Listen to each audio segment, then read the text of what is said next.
Salut, c'est Léo. Alors, ça dit quoi ce matin? En ce moment, mais ça sort de partout, n'importe comment. Et j'ai l'impression qu'il y a certains, ils veulent les mettre tout sur le dos, quoi.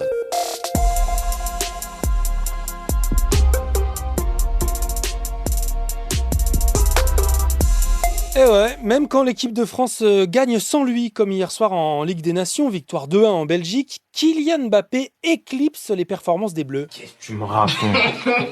Mais qu'est-ce qu'il me raconte celui-là? Je t'explique, le nom de Kylian Mbappé apparaît-il dans une affaire de viol? C'est ce qu'affirment en tout cas deux journaux en Suède, pas réputés parmi les plus sérieux, c'est ce qu'on appelle des tabloïds. Mais comme le joueur a lui-même réagi hier sur X, criant à la fake news, l'affaire est en train de prendre de l'ampleur sur les réseaux et Didier Deschamps a lui aussi dû en parler après le match. C'est pas une bonne chose pour l'équipe de France, bien évidemment. Alors pour reprendre depuis le début, c'est d'abord le journal Aftonbladet qui a annoncé l'ouverture d'une enquête pour viol dans l'hôtel où Kylian Mbappé a passé une nuit jeudi dernier à Stockholm. Jusque-là, donc sans établir de lien direct avec l'attaquant du Real. Fake news, écrit-il sur X.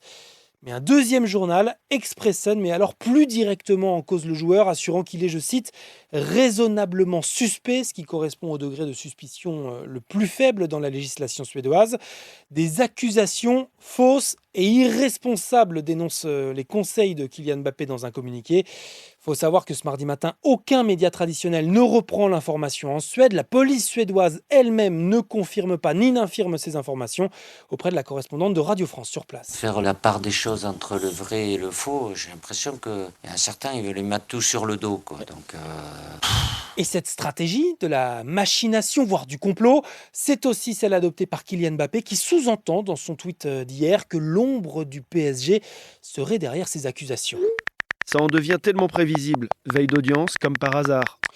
En fait, le capitaine des Bleus a rendez-vous ce mardi avec la Ligue de football professionnel pour réclamer 55 millions d'euros de salaires et de primes non versés par le Paris Saint-Germain.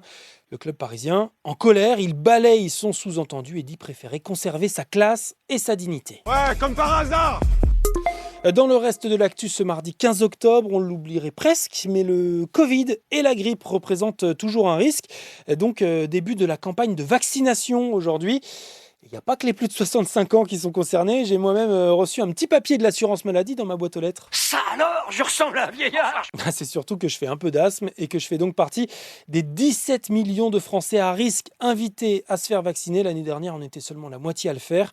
Et on est encore moins à porter le masque selon une étude de Santé publique France.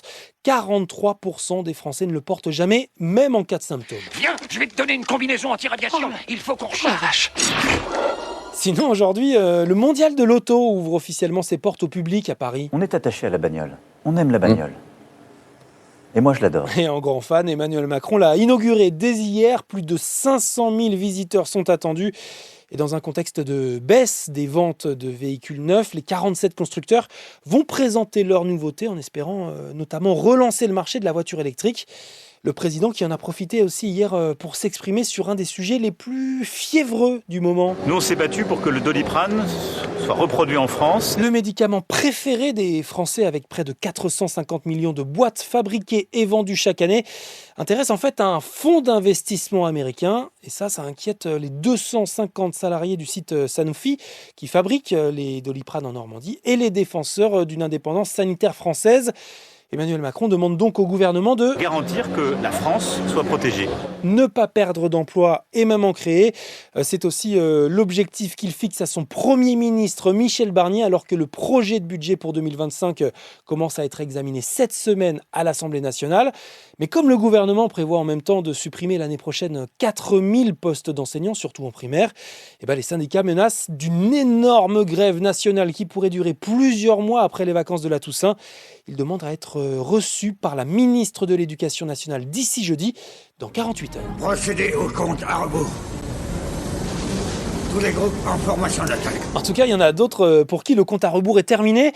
Des salariés du géant français du jeu vidéo Ubisoft, déjà en difficulté après la sortie ratée du jeu Star Wars, sont en grève aujourd'hui et pour 3 jours. Mais moi, tout ce que je veux, c'est être libre. Eux contestent la décision de leur direction de les faire revenir au bureau et de mettre fin au télétravail pour booster la créativité, selon Ubisoft. Sauf que certains en avaient profité pour déménager à des centaines de kilomètres de Paris. Du coup, je ne peux pas revenir en 3 jours présentiels. Je vais devoir faire un choix entre rester dans l'entreprise ou faire un choix pour une meilleure qualité de vie. Et le risque, selon les syndicats, c'est que ces potentiels départs de salariés pourraient tout simplement menacer la production de jeux vidéo en France. Des négociations ont quand même débuté jeudi dernier avec la direction. À tous les vaisseaux, préparez-vous à passer en hyperespace à mon ordre. D'accord, on se tient prêt. Promis, je te tiendrai au courant dans Ça dit quoi. C'était Léo de France Info. Allez, ciao.